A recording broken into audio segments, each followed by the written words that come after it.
right now I've written about 1,250 cases in 9 books in 13 countries. Those 13 countries are USA, Canada, United Kingdom, Ireland, Austria, Australia, New Zealand, Spain, France, Iceland, Indonesia, Italy, and Norway.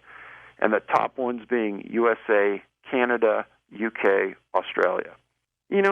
About the documentaries, I think that the first one, we tried to get that in front of people and let them know that kids going phenomenal distances can't be done.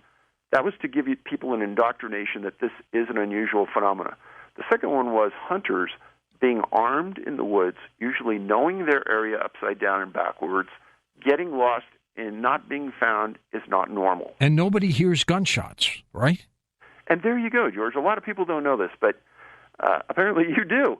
And if you're a hunter and you're lost in the woods, you fire 3 shots and you wait. And if somebody hears that, they'll fire a couple shots back. And then every 20 minutes or so, you fire 3 more shots. There's a segment at the end of this movie where I use a couple experts from Mossy Oak Corporation, Cuz Strickland and his daughter Lauren, and they talk about hunter safety and how this is something, and this is the reason why all hunters should carry about 20 rounds. If you're lost, every 20 minutes, fire 3 rounds. Tells people where you are. In the hunted, there never is really any conclusion to this. It's more of an education of the people that this is happening. I lay out the facts. I let you come to your own conclusions.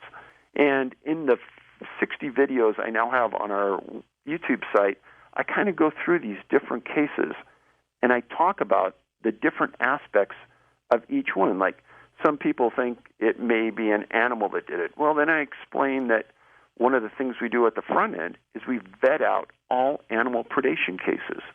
So, the putting together a documentary is a lengthy process. It takes us probably about 2 years from cradle to grave. And you have to start in the first part putting in film applications about where you want to do your work. We put ours in first at Yosemite National Park about 1.5 years ago. And when you put a film application at a national park, you have to prove that you have liability insurance, which costs me about $6,000. Then you got to pay the film application for each specific park you wish to film in. Then you spent about a day filling out the application about where you want to film, why you want to film, the resources you need to film, special conditions you need, etc. I did all that, paid all that money, and heard nothing from Yosemite for months. The other thing you need to do when you go to Yosemite is you got to pay for your rooms for 1 year in advance because they book up. We got a response letter back after I sent them multiple emails. And I got to tell you that the response I got, I gave it to other rangers and law enforcement that I know, and they were stunned. And I'm going to read to you the letter. And here's what it says. It says, Mr. Paulides, I can tell you what we have been doing for the last month, managing the park emergency closure and staff stay-at-home orders due to COVID-19. This was on April 28, 2020. Your novelty film project was not a priority of the National Park Service. I believe our website indicates there's a 30-day process on film applications. I'll also inform you filming permits are a privilege and granted entirely at the discretion of the superintendent and park management and not a right. Let's be clear on that. We'll review a revised filming location request based on your application with no staff interviews and get back to you on any revisions we may require. We'll need to review the revised filming application and not commit to any dates at this time, as the park remains closed to all public access. How the phased reopening for public health will be managed and what those dates are, we do not know. Unless you are flexible and work according to our schedule, I strongly suggest you look elsewhere to film. Joe Llewellyn, Chief Land Resources and Park Special Use Permits. The reason I am so irate about this is that I make special emphasis in my films to only lay out facts, George. And I don't put in an opinion, I don't put in my thoughts, but the park, specifically Yosemite, does not want you, the public, to know what's going on. Now, there's also another letter that they gave me that said that I can't go in and film in the wilderness area of the parks because there was no reason to, they said. I could film this in any national forest. It doesn't need to be filmed in their park at the location where somebody went missing. Now, specifically, we asked to film in Tenaya Lakes, Tenaya. Was there a case you were looking at? Exactly. And the girl's name was Stacy Harris. She disappeared July 17th, 1981. She was 14 years old. Now, back 10 years ago, George, I filed a Freedom of Information Act request against the National Park Service Police for two things. I wanted a list of all the missing people that they have on their records. Mm-hmm. I wanted that list, and I wanted a list of missing people from Yosemite. The National Park Service sent me back a notification that if I wanted a list from Yosemite, it would cost me $34,000. And if I wanted a list from the entire Park Service, $1.4 million. The point being is that they didn't want that list going out. And I said, okay, if that's the way they want to be, I'll just stick my nose to the grindstone. I'll figure this out. I'll just start doing the archive search. And after 8 books, the Park Service came out with a list of missing people from one park, and that was Yosemite. And, George, do you know why they did that? Why? Because I had already written about all the cases they acknowledged. They still do not have a list out from the entire Park Service. I see. Now, I guess the $1.4 million offer still stands because I still haven't figured out all of the missing people from the national parks. But the troublesome part is that Yosemite has more missing people from it than any other park that I've identified. And that's the reason why I wanted to go after this Stacy Harris case. Now, when I filed the Freedom of Information Act request against the National Park Police for the reports associated with Stacy Harris, I got a call back from one of the special agents in the Park Service Police, an agent named Stephen Yu, Y-U. And he was assigned to the Yosemite area. He calls me up, and the first thing out of his mouth is, why do you want that report? Now, according to the Freedom of Information Act, you cannot, as a government agent, ask me that question and use that as one of the reasons if I get the report or not.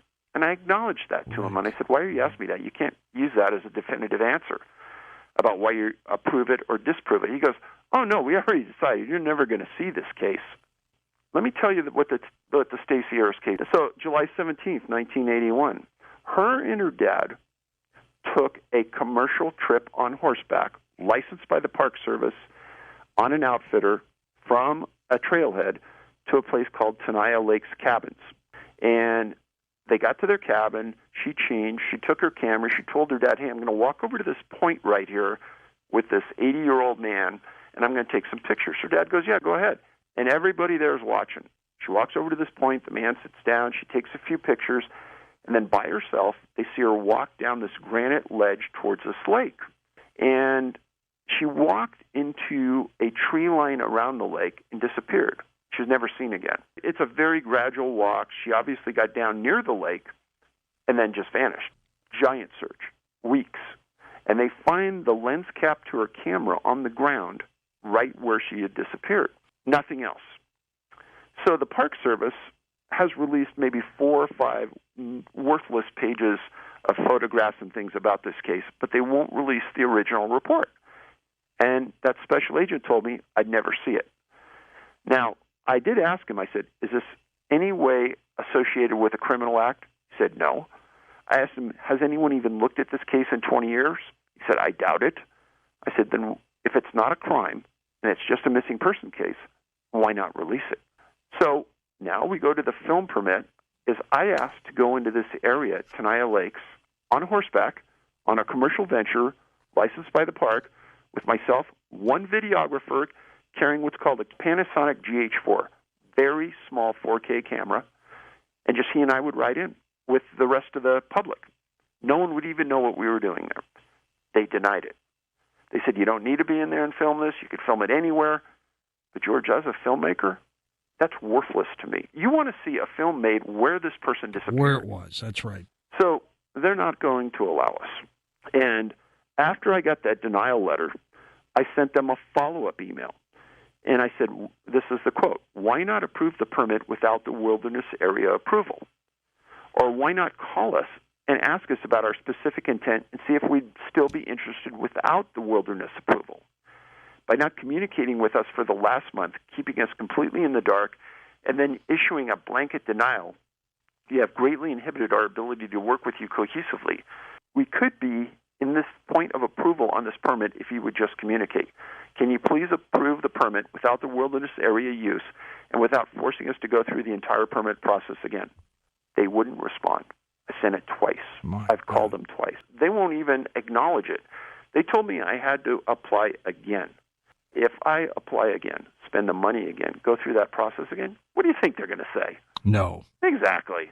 Now, Llewellyn's comments, you're a novelty film project. Well, our stories are about missing people. They're not new, and they aren't unique. The National Park Service claims they have the ability to randomly and without cause restrict filmmakers' access to their property. But you know what, George? That's our property. Would you, as the public, view my film the same if it wasn't produced where the incident happened? Not really. Exactly. I want reality. Exactly.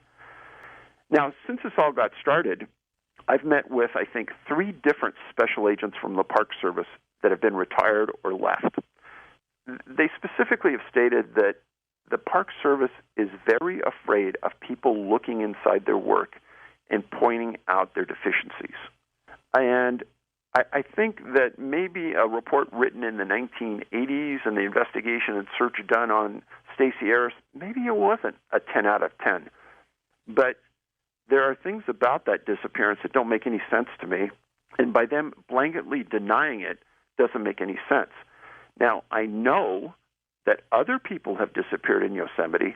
The special agents have talked to the parents in those cases, invited them into their offices, and allowed them to read their reports. I know that happens for a fact. So why are they denying on this case? The best I can tell, she might have one sister alive that I can't find, but her mother and father are both deceased. And she's one of 50 people in Yosemite, probably one of over 100 people in the greater Yosemite area that I've written about that have disappeared there. Back in the 1970s, there was a student from UC Berkeley that was working during the summer at Yosemite that disappeared strangely, just vanished. And then 3 months later, there was a graduate student from UC Berkeley with his family vacationing, just walking around the valley floor. He disappeared. The second family showed up en masse and demanded to know what happened to their son. And a press person from Stockton told the family about the first case that happened 3 months earlier from another UC Berkeley student. And that family said, well, why didn't the park ever tell us this? And they wrote a letter to the president demanding action and wanting to know why they're being so conciliatory about these 2 cases. Now, most of the time people think, well, somebody disappears way up in the mountains and it's strange. No, in Yosemite, some of these people disappear right on that valley floor. And the complexity isn't that much. It's just a very strange place for someone to disappear. Now, both of those students, neither was ever found. And you would think on the valley floor, with the millions of people over the years that travel through Yosemite, they would have found bones or something. Never anything. So something so unusual is happening at our national parks that they won't acknowledge, they won't talk about. In that first movie we made, we talked to Ken Salazar, who was the former head of the Department of the Interior. And I will only tell you that Ben, my son, was doing the questioning then. And he asked Salazar at the spur of the moment, he said, do you have any lists of missing people in the national parks? And George, there's this pregnant pause that Salazar gives that is so telling to me that you got to see the movie to really believe the response. But at the end of the questioning, he got mad at the director, Mike DeGrazier, and Ben, and told them to put down all of their communications and come into the next room. And he was mad. So we really tickled something in him, but he wouldn't admit that they had a list of missing people. Now, George, you can do a Freedom of Information Act on the National Park Service for the amount of rolls of toilet paper that they have at Yosemite, and guess what? They'll be able to tell you. And on their national park website, they actually keep a list of all the movies made in the national parks. But they say they don't have a list of missing people in their parks? I don't believe it. They've got to.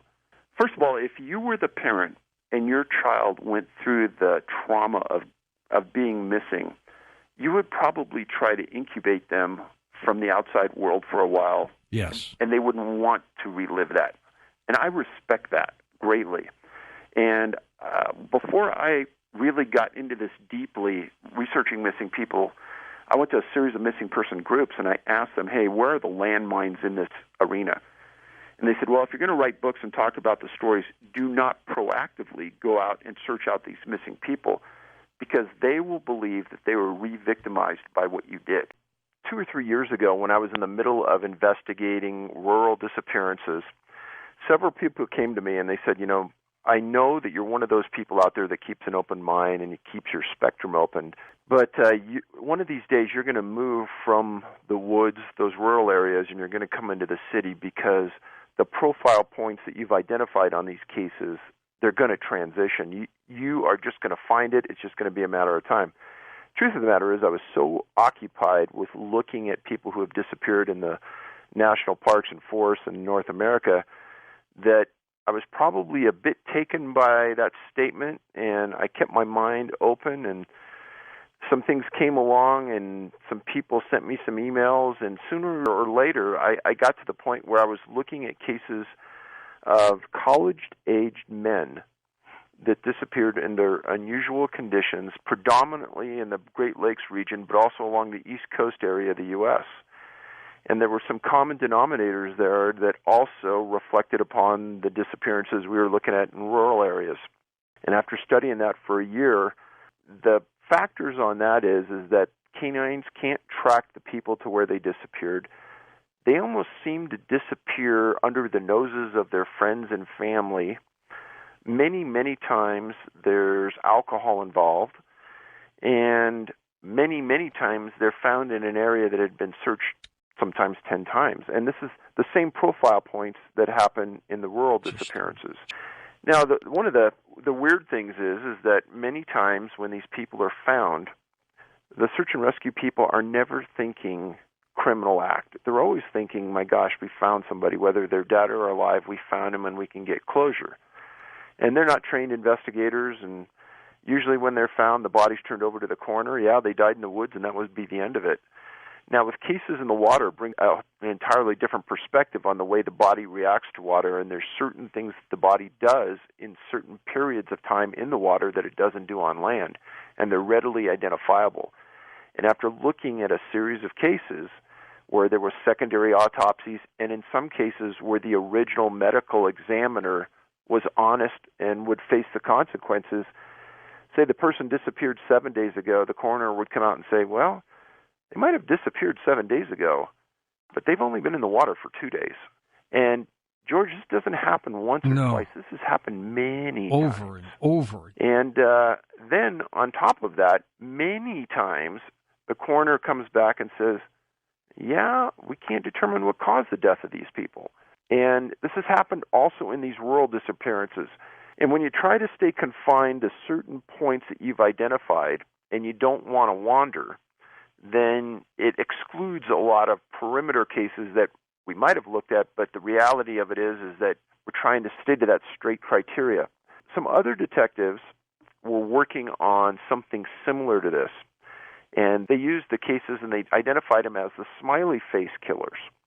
And they claimed that in certain instances they would find some graffiti next to the site where the people were found. And these guys, a guy named Gannon, who's retired from New York police, I give the guy a lot of credit because most detectives don't want to work missing persons cases. They want to work homicide cases, robbery. But I tell you, Gannon from New York, he really paid attention to what was happening to these people in the Hudson River and in other rivers around that New York area. And he determined that certain bodies couldn't have ended up in locations where they did. He worked with coroners to figure out that the bodies weren't in the rivers as long as they were. And these guys were looking at it from a local area perspective. And when I looked at it, I knew that I had cases in rural areas that were not only in the United States and Canada, but they were also in 7 other countries. So there are a few unusual cases It's called exsanguination, where some bodies are found and there's no blood in them, and it's really unusual. It's not a common trait. And in my last book, I wrote about a woman that disappeared, and that they had that issue, and they couldn't find enough blood to do tests on her in the body. And the unusual part of that is that they couldn't find any wounds on the body that would account for the loss of blood. And what about race? Does that matter? Predominantly white males, and I've stated in my past books, and it's staying continuous here, German descent. Well, when you get into it, you realize that it can't be something normal. This has to be something so far outside the bounds of what you and I and everyone else understands, because these young men are so smart, so athletic, so easygoing. There aren't any vagrants that I've written about that have stumbled into the river and drowned. These are unknown circumstances of how they got in the river that baffled the cops. In many instances, they're in a bar drinking with friends, and their friends say, all of a sudden, we lost contact with him. We don't know where he went. We texted him, we phoned him, and it was like under their noses the person disappeared. Let me go through some names of missing people, and you can give us updates or tell us the story behind them. Neville Jewell from British Columbia. So this kind of brings on a story about a very experienced hiker. He's on the Howcrest Trail near Cypress Mountain in northern Vancouver area. Parked his car on this trail, started walking. He texted his girlfriend at 2 o'clock, said he was going to be home on time. He was in the West Lyon area. Didn't show up, didn't come back. They started a search right away. They pulled his cell phone forensics, and it kind of was showing some activity in a specific area, in a specific ridgeline of in the Capilano watershed. And for people who have been to northern Vancouver before, there's a famous Capilano suspension bridge, and that's in this area. They brought search dogs in. They never found a scent. Bad weather hit the area immediately after the search started. Another profile point. The other profile point being is that when canines can't find a scent in an area for the victim, that's something we pay attention to. Make a long story short, this happened September 12th, 2015. They gave up the search, and Neville Jewell has never been found. Next up, Tom Billings. This is another tough one, 22 years old, in the same area as Neville. Trail runners said that they saw Billings just before he started to hike in the area of Lynn Canyon in the same general area. Scent dogs that were brought up into that area, they found nothing, even though the searchers had people that put him in a specific place. After that, they found nothing. This is in an area of Grouse Mountain, again in that Capilano area. He left his cell phone in his room because it was broken. He left his room at 9 a.m. that morning, telling roommates he'd be back by 9:45 that night. He discussed hiking this area of Grouse Mountain with his roommate. He was an extremely experienced hiker, and he had made big trips to Russia, Siberia, Belarus, Latvia, Israel. It's a lengthy list. This guy was well known in the hiking circles, and it was confusing to friends and his father why he had tried to leave and make a hike on a mountain when he finally started at that base at about 2 p.m. He knew better than to do this, so it was confusing to him why he did. And a massive, massive search was inhibited by bad weather, and it was also inhibited by the fact they never found a scent in the area where they knew he was going to be. So we have two hikers now that have disappeared in the same area with the same profile points. Both have never been found. It's unbelievable now, after doing this for a number of years, how many emails I get from people saying, you know, you really ought to look at this area, or you really ought to look at this case. And I will tell people, because it's funny, they hear you and I having a conversation, and maybe they've listened to 3 or 4 of our interviews, and they think that they understand what is happening here. And I can tell you that in all the interviews I've ever done, maybe 4 or 5% of all the facts and elements have come out in these 100 hours of interviews. But all the minutia of the facts is in the books, and that's really the meat of the issue. It's these little things where, like you said, he left his cell phone in his room. In a lot of the cases that we write about, the people didn't have any transmission with them. They didn't have a sat phone. They didn't have a cell phone. They didn't have an emergency transponder beacon that we tell people to carry. And for whatever reason, it seems to be more the norm than not. I get this all the time. When you make an appearance, people come up to you and they ask you a million questions, and they say, well, I've decided not to take my family here. And the reality is that I tell people, you should go.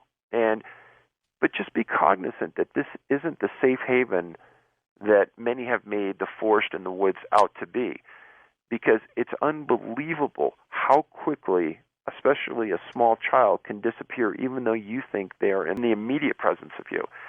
And then I think there's a macho-ness to some men about going into the woods and being able to survive. Yet I know dozens and dozens of cases of hunters that have gone into the woods and they've never come out. And I know that if they would have had an emergency transponder beacon with them, they would have lived. David Koch, tell me his story. Boy, this one's a tough one. 36 years old.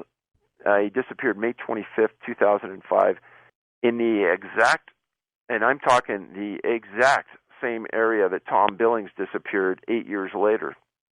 He was an associate publisher and sales manager for a magazine called DM Review. It's an IT magazine. He's on a business trip to Vancouver, had a wife, and had talked about going up to Vancouver and being able to take these outdoor trips because he was an enthusiast of the outdoors. He took a trip to Grouse Mountain. He told his wife he was going there, and he was on one of the last trams to go up to the top of the mountain. It was about 7:30, 8 o'clock. He rode up there with 25 other people. It was all on videotape. He was wearing sandals, a T-shirt, and shorts. It was beautiful weather. And when he got to the top, showed him getting off the tram, and he walked over towards an atrium for a couple minutes, caught him on CCTV going back to the visitor's booth and or to the bathroom. Within a couple of minutes, the TV didn't see him anymore, and he disappeared. Everything at that top of that mountain was open until 10 o'clock, and it was normal for people to go up there at that hours after work. Immediately after David disappears, the weather changes. The headlines for the paper in Canada were, "Weather hinders search for Heartland man missing in Canada." They looked for him intensively for 10 days. 400 rescuers, multiple helicopters with FLIR, multiple bloodhound teams, in addition to hundreds of volunteer searchers. And it stated that it rained almost nonstop for the next 5 days from the time he disappeared. And he disappears on May 25th. June 7th, in an area 2,100 feet off of one of the trails on the mountain, in a pool of water, they found him deceased. Now, that area had been searched multiple times, and the searchers said they were confused that he was found there. Now, this is the part, and it goes back to the missing men who had been drinking and were found in rivers. This is one of those cases that it's a dead-on match. The autopsy said that he died of hypothermia. But the medical examiner stated he went missing on May 25th, but Mr. Koch died 6 days later on May 31st. So where was he? And end up right in the area in the middle of searching. Now, just for food for thought, he was also of German heritage. Things to think about. Where he was found was not where he perished, number one. There were no tracks going in and out of that area. Searchers specifically stated they found no broken branches, no clothing or threads of clothing in the area that they had searched and where he was found. And they said that this was the largest search in 10 years in that area. After a while, when you start seeing the same sort of names, and when descent of a person is talked about in an obituary, German comes up more than normal. So for the last 2 years, I've been paying real close attention to this. And I'll just talk about this summer. A man named Morgan Heimer, 22 years old, was a tour guide in a group of people along the Colorado River in Grand Canyon National Park. They were a couple days into their trip, and they pulled to the side 2 large boats of people, and they take the side trip up this creek. And the people go way up the creek, maybe a mile or so with their guides, and there's a big pool and a waterfall, and they kind of hang out. And the creek's not even deep enough to drown in, per se. You could walk across it ankle deep. But Heimer was in the back of the line when they were coming back on this creek excursion. He was wearing a life preserver, and he disappeared. And Morgan was a student at the University of Wyoming, and I can tell you that this shook up this tour group immensely. Somebody in that group heard about our work, and he called me and he talked to me extensively about this and said, Dave, there was no place for Morgan to go. If he fell in the creek, he wasn't going anywhere. The sides of that canyon were straight up and down. And he was within a quarter mile of both boats and 30 people when he was walking. And nobody can believe he didn't make it back because they all thought he was right behind them. So they brought in a huge amount of searchers from the National Park Service, volunteers from the tour group. They searched that area for a week. They didn't find one trace of Morgenheimer. Again, German descent. How did you key in on Montana, David? Well, years ago when I was just doing the general research and going through archives of various states, I kept coming back to Montana on several cases.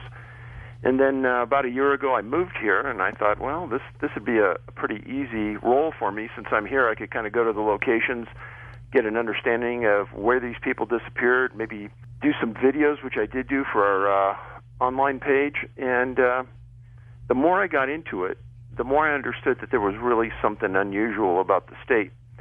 Specifically, the biggest cluster in the state is Glacier National Park, and Glacier has some of the most interesting cases of them all. How did you track this back to the late 1800s? So that wasn't so easy, yeah. Archive work is slow, patient, methodical. You got to be persistent. You got to kind of just look through thousands and thousands of articles and keep weaving your way through, and sometimes you get lucky, sometimes you don't. But as I've stated, the National Park Service is not a cooperative entity on this. But I did find something really interesting, is the National Park Service has a classification called missing and presumed dead. And when they give a case that classification, all of a sudden they're not on the missing person list anymore, if there is one. And in some parks, the press information officer has given me a list from that specific park. But because of that classification, you can't trust it because, say, some of the cases that I found in the early 1900s, they're not listed as missing anymore. They're presumed dead. Some of the cases are in the Yellowstone area, some of them around Glacier, some of them throughout some of the Crazy Mountains and other mountain ranges in the state. And there's a series of clusters that occupy Montana where there's 3 or more missing cases within a small confined area. And the research there that we found goes from 1896 to 2014. Of those that are found, how many are found alive or none? So that's very rare that you find somebody alive. But 44 of the victims were never found. 24 of the victims were found. And a great many of them that were found were not found alive. Now, the ones that were found alive, some of them were so small. Case, I can talk to you about it later, that a small girl disappeared. She was 2 years old. She has no recollection of what happened when she was 2. No, of course not. That's bizarre. Now, those that are found dead, what are the causes? So there's a mixed bag there. A lot of the cases that I work, the coroners cannot determine a cause of death. And that's unusual because coroners are scientific people and they all believe that they can find the cause, and when they can't, they know something's up. And during 10 years of doing this, I spoke to several coroners who have stated that they know something unusual is happening. And they talk about it amongst their team all the time, but they can't understand why they can't determine a cause of death. I've had people tell me from the religious arena that these people that die and they can't determine a cause of death, something has stolen their soul. You know, one of the things that people say is, well, maybe it's a giant bird that takes these little kids and nobody hears and sees anything. And I said, now, if a little kid was grabbed by a big bird, you're going to hear a scream, and they're going to have giant talon marks in their shoulders and neck and head from getting grabbed and picked up. But in all the cases I've ever worked, I've never heard of that. No marks on the body at all. Now, another thing, George, that a lot of people in the woods talk about just prior to something super unusual happening, this has happened to me once, is that all of a sudden the forest just goes completely silent. I was maybe 3 or 4 years into this research, and I was up in the middle of nowhere in Northern California, And I was hiking with a man who was about 75 years old, lived in the woods half his life. I mean, he knew everything. We're walking through the woods, and then all of a sudden, we both stopped and looked at each other and goes, Dave, you realize what just happened? I said, yeah, there's no birds, there's no trees rustling, no wind. And so we said, okay, we're going to go sit on the other side of this tree. You're going to sit one way, I'm going to sit the other, kind of watch each other's back. After about 20 minutes, the sound came back, and just like you said, insects started making noise. Now, since then, at MUFON conferences, people have read my books, and they said, Dave, some people believe that when this happens, there's a portal that opens and envelops all of the sound, and that's why you don't hear it. I don't know, but that's what somebody said. Give us a few of these Montana cases, if you would. I did a documentary called Missing 411 The Hunted, and in there we chronicled a case involving a man named Aaron Hedges.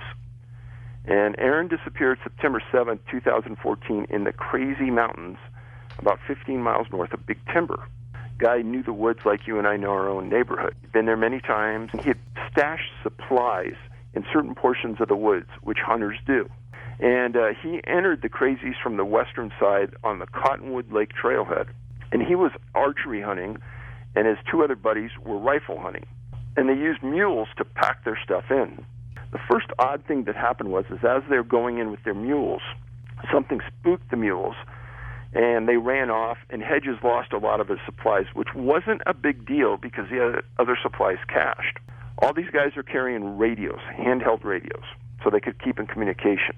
Now, he radioed his friends after they got inside of the Crazy Mountains that he was going to go to a place called Sunlight Lake, and he was going to grab some sleeping bags and some food.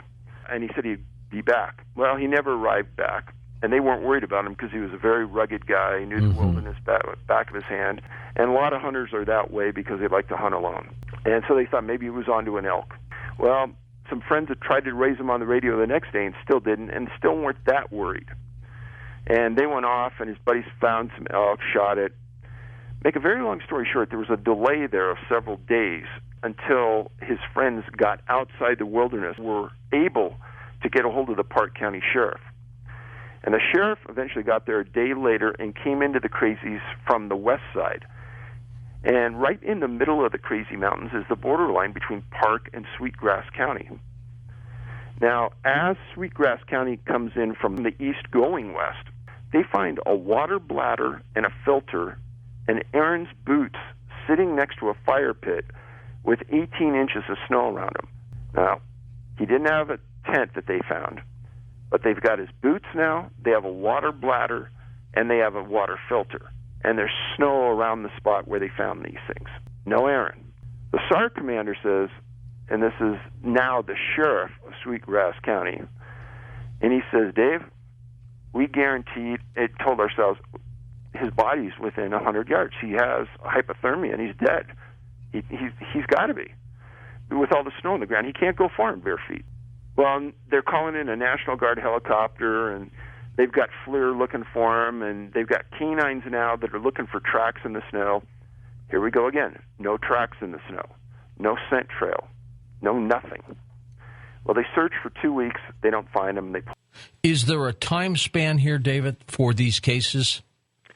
That's a great question. And early on, we made a determination as a research group that that wouldn't be a factor. And in fact, if you look at history, there's a reason we study history in school, is that maybe that will give us a backdrop of what's happened in that specific location in the last 150 or 200 years if we could work it backwards from that point.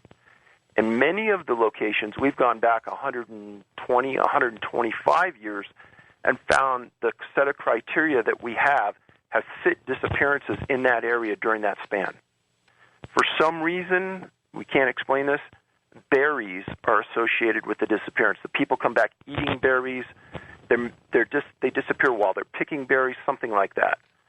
And then the really odd one is a vast, vast majority of the young children that disappear were with canines at the time they disappeared. And then the one that really will throw people is that 98, maybe 99% of the time, bloodhounds and tracking dogs that are brought to the scene will not be able to find a scent on these people. Many times they'll be brought to the location they were last seen. They'll give the dog something to scent. The dog will walk in a circle and lay down. Sometimes the dog will walk back to the master, sit down on its hindquarters, and look at the master. And it's been described to me as though the canine is either afraid or there is no scent to track. And as somebody who's worked with these tracking canines through my years in law enforcement, these dogs live to track. They get excited, they want to be involved, and these dogs just simply can't find it or don't want to do it. 95 to 98% of the disappearances occur in the afternoon. In the East Coast, swamps and briar patches play a huge role in these disappearances, and I'm not talking about kids drowning in swamps. I'm talking about them being found in the middle of swamps where searchers sometimes can't understand how they got there. They're normally not found by the search and rescue people. They're many times found by secondary searchers after the primary search fails. And then in the truly bizarre sense, there is a very large percentage of these cases where the victim, when they are found, they're found in an area that had been searched sometimes as many as 100 times. Sometimes they're found semi-conscious, unconscious, on a trail that the primary searchers have walked out every morning in the last 14 days. The vast majority don't know what happened to them, or they're found, 99% are found semi-conscious or unconscious, and when they're brought back to their parents, most of the time when they're questioned, they'll say, I don't know, I just woke up there, or I don't remember anything. And sometimes the parents have said that they feel as though the child doesn't want to talk about it, and they're told by the psychologist or by law enforcement not to push them. The vast majority we found are between 20 months and 12 years. But then there's an older segment of that that's between, say, 74 and 85. But the predominant age group that's in the woods, meaning people between the ages of 22 and 50, they disappear, and sometimes they meet the profile, but they don't disappear in the numbers that we're talking about for the very young and the very old. Now, what about the attire? What are the kids wearing or the people wearing at this time? Does that have anything to do with this?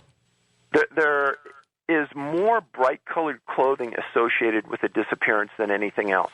But then, since you brought up the clothing issue, there is a very discerning aspect to that will come out and just hit you right in the face, and that is that the vast majority of these people, adults or children, when they're found, they're missing shoes or clothing or both.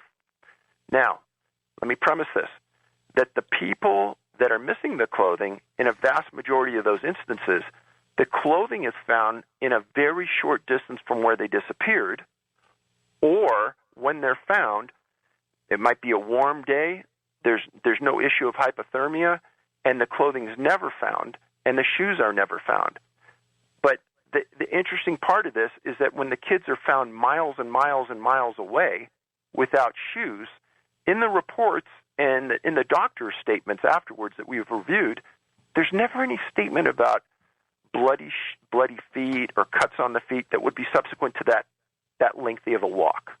The bad weather associated with the disappearance, how significant, in your opinion, is that? So initially, our thought was bad weather happened to hit after the person disappeared. That hindered search and rescue finding tracks, finding a scent trail, etc. So that was the reason of the association. But the more we went on, the more people would say, the weather was great when we started, and it was like within minutes after my boy disappeared, weather hit, and then it just decimated the area for weeks. And specifically, there's a case of Dennis Martin at the Great Smoky Mountains National Park. That is exactly what happened. Perfect weekend. Dennis disappeared. Within hours, it started raining, and raining hard. It rained that way for 2 weeks. David, berries. Tell me this one now. So this one's interesting. There's a section in one of the books, Missing 411 books I wrote, specifically about berry pickers who disappeared. And there are a lot of people in Canada that went berry picking and disappeared, and there's many in the United States as well. And the vast majority of these people are never found, which is very strange because the amount that is allocated to the search for these people is enormous. and they can't understand why they can't find them. Now, berries we're talking about, blueberries, blackberries. The number one berry associated with the disappearance where the person will never be found is a huckleberry. Have we ever had reports of 2 or more people disappearing together, a group? Well, there have been, and those disappearances are some of the most well-documented and unusual anywhere. There's 2 people that are grad students from UC Berkeley that disappeared in Yosemite, and we can talk about it later, the specifics behind it, but the words that the parents use a vast majority of the time on these cases isn't that their kids are missing, it's that our kids were abducted. And these are in reports and news articles, and normally every time I've ever worked a case, the people just say, well, we can't find our kid, but they don't bring up kidnapping or abduction in the middle of a case where it's in the middle of nowhere. It's hard to say if they went simultaneously or if one went and then the other went. Many of the times the pairs are never found. If they are found, sometimes they're found tens of miles apart. And therein lies an unusual part of the story that's hard to rectify in our minds about how it could happen. A lot of people have asked me over the years, what's our opinion? And what I tell them is that there's a lot of people out there that shoot from the hip. And what you're going to get from us is nothing even close to that. Because unless I can stand up and definitively state what it is, then I don't want to be embarrassed later on, and I don't want my credibility or integrity attacked and saying, what a fool this guy was. All right, afternoon disappearances. You would think that if somebody was going to disappear by some kind of means, that whoever or whatever was doing it would do it at night. Well, and the nighttime issue could be possible, but you got to remember that most of the people on the trail are getting off the trail when it's dark. So there may not be the numbers on the trail at night to be victimized. Why the afternoon? And predominantly it's between 2 and 6 p.m., but generally the overall view is between noon and 7. But I would say that we have no idea why it's the afternoon. Swamps and briar patches again. So as I stated earlier, there are a number of people, namely young children, that are found in the middle of the swamp. They don't know how they got there. Searchers many times have to wade through the swamp to get to that location. Many times in reading past searches, search and rescue people will say, the dog walked up to the scent and stopped. We never found anybody. The person was never found. Then I'm thinking at the time they should have went right into the middle of that swamp because there's a good chance that whoever was missing is right in the middle of that. Now, why? I don't know. But water is one of those predominant elements that we see in these disappearances. Many times when people are found, they're found in or near a dry creek bed, a river bed, and what we get back from people after they read this is that, well, that's a good place for somebody to lay down or somebody to be placed because no one's going to find any tracks there, which is true. When the people are found, does it seem that whoever put them there, they want people to find them? Yes, I think that's true. And the reason I say that is that we're working on the statistic right now about people that are found in locations previously searched. It's over 100. There's hundreds that are found in a location where search and rescue has spent considerable time. And we've all talked about this as a group. There is no way the search and rescue people have missed these people because they're walking through the area, working grid patterns, yelling, screaming, looking, bringing dogs through. The person isn't there. Somehow or another, they show up later. And the people are found, semi-conscious, unconscious, acting, I assume, in almost like a zombie-like state? I've seen pictures of some of the kids that are found, and there is a distinct look. Their eyeballs are so wide open, it's almost like a deer in the headlights look. One of the elements that I haven't stated that comes out when the doctors do an examination and the victim gets to the doctor within a reasonable period of time, and this is an odd one, is that the victim usually has some type of low-grade fever, but no ailment that the doctors can find. And that's stated in the reports or in the news articles. And again, if we hadn't all read thousands of reports, that wouldn't come out. I'm not sure what it means, but I've written about it in the books. I'll give you a brief story. Rocky Mountain National Park, 1938. A boy and his family are at the park walking up a river. The parents describe the boy, Alfred Beelarts, 6 years old, being right behind them. They walked up the river a short distance. The river was down a short hill, maybe 25, 30 feet away, and he disappeared. Well, the Park Service initially goes to the water and says, well, the boy must have fallen in. And what they did was it was a gigantic effort. They got permission to block the river, and they essentially dammed it upstream, and they searched under every rock and cranny in that river for 2 weeks and didn't find him. Now, uphill from where they were, up a valley, there was a husband and wife coming back from a backpacking trip. Okay. They had been in the backcountry for 2 weeks. They didn't know any boy was missing. As they're walking down the valley, they take a rest on a rock, and they hear something 200 feet above them on a cliff. They get out their binoculars, and they see a small boy sitting on a rock on a ledge.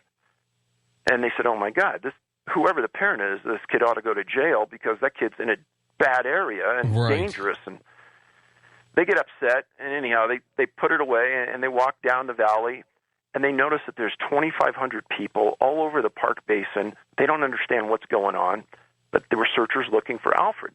They get in their car and they drive home, and the front page of the Denver Post the next day is a picture of Alfred. And they look at each other and they say, oh, my God, that's the boy we saw on the cliff. Oh. They drive back to the park, and they give the information to park officials. Park officials treat them as suspects, separate them, and interview them as though they kidnapped the kid. Oh. This went on for a couple hours until they finally realized, wow, these people are telling the truth. We apologize. Can you show us again where they found the boy or where they saw the boy? And they pointed out on a map, and it's an area called Devil's Nest.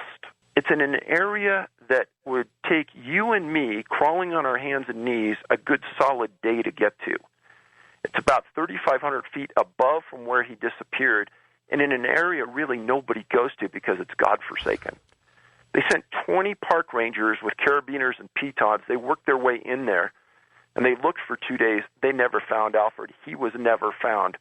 But that's the sort of story that is in the books that is so far beyond a normal disappearance, it's ridiculous.